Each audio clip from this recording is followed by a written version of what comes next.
নির্বাচনের প্রচারের খবর সংগ্রহ করতে রাজধানীর বিভিন্ন এলাকায় ঘুরেছেন সহকর্মী দীপু শিকদার। যুক্ত হচ্ছি তার সাথে।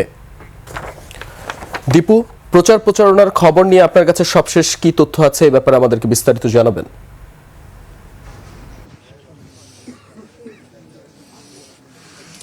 দীপু, আসলে আমি মিরপুর এলাকায় সকাল থেকে যে প্রার্থীদের প্রচারণা এখানে অংশ নিয়েছিলাম। তাদের এখন বর্তমানে আছি ঢাকা 16 আসনের যে আপনার পল্লবী 2 নম্বর ওয়ার্ড উত্তর কালশী, যেখানে বলে যে আমরা এটা আরও অধিক পরিচিত মিরপুর সিরামিক্স নামে।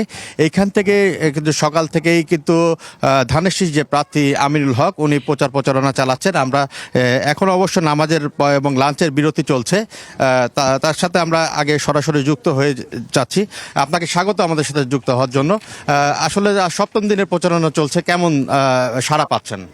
আলহামদুলিল্লাহ, সকাল থেকে আমি আজকে আমার এই উত্তর কালশী বুড়িরটেক এই এলাকাতে গণসংযোগ করছি এবং আজকেও ঠিক প্রতিদিনের মতোই আমাদের নেতাকর্মীদের পাশে এই এলাকার মুরব্বিয়ান সাধারণ মানুষ যারা রয়েছে তারা সকলেই আমার সাথে এই গণসংযোগে প্রচারণায় তারা আমার সাথে যোগ হয়েছে।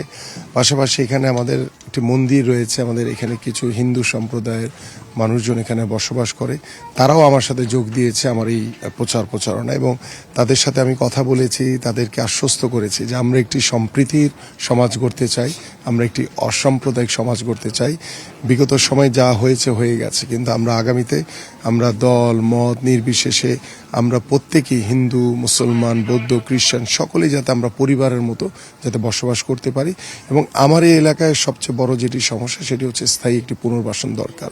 এবং আমার ইতিমধ্যে দীর্ঘদিন ধরে আমি এলাকায় বড় হয়েছি, আমি এখানে অনেকভাবে তাদের সাথে মত বিনিময় করেছি, তাদের এই সমস্যাগুলো চিহ্নিত করে আমার যে পরিকল্পনা সেই পরিকল্পনার 1 নম্বরেই রয়েছে আমার এই নির্ময়ের মানুষগুলোর জন্য স্থায়ী পুনর্বাসন। এবং পাশাপাশি এই এলাকার মাদকের একটি বড় সমস্যা রয়েছে, আমরা এই এলাকাকে পরিপূর্ণভাবে মাদকমুক্ত সমাজ গড়ার জন্য আমি অঙ্গীকারবদ্ধ।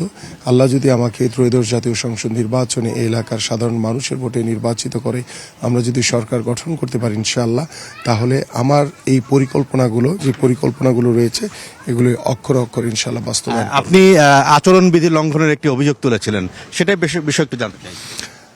বিষয়টি হচ্ছে যে আমরা দীর্ঘ 17 বছর অপেক্ষা করেছি একটি অবাধ সুষ্ঠু নিরপেক্ষ নির্বাচনের জন্য। সেই নির্বাচন যখন একদম আমাদের দ্বার প্রান্তে, ঠিক তখনই জামাতের প্রার্থীর তাদের নেতৃবৃন্দরা তারা ঘরে ঘরে গিয়ে বিকাশের নাম্বার চাচ্ছে এবং বিকাশের মাধ্যমে ওভার দ্য টেলিফোনে তাদেরকে টাকা দিয়ে তাদের ভোট কেনার যে অপচেষ্টা করছে, এটি অত্যন্ত গর্হিত একটি কাজ আমি মনে করি এবং এটি আচরণবিধি লঙ্ঘনের মতো তারা কাজ করেছে। পাশাপাশি ধন্যবাদ আমাদের সাথে যুক্ত হওয়ার জন্য।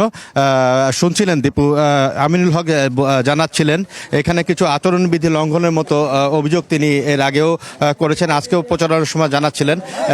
সব মিলিয়ে বলা চলে যে মিরপুর 14 এবং 17 মিরপুর 14 যে আসন সেখানেও আমি ঘুরে এসেছি, সেখানেও একরকম জমজমাট প্রচারণা চলছে। তো মিরপুর থেকে এই ছিল আমার কাছে সর্বশেষ তথ্য। জি, ধন্যবাদ দীপু আপনাকে।